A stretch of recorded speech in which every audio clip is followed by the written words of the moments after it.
ما كان محمد أبا أحد من رجالكم ولكن رسول الله وخاتم النبيين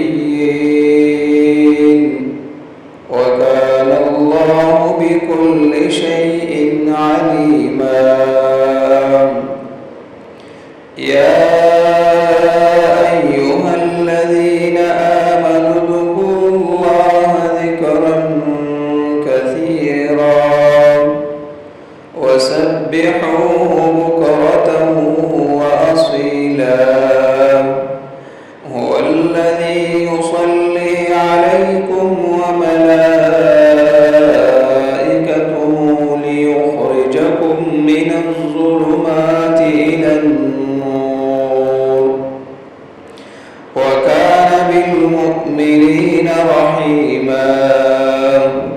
تحيتهم يوم يلقونه سلام وأعد لهم أجرا كريما.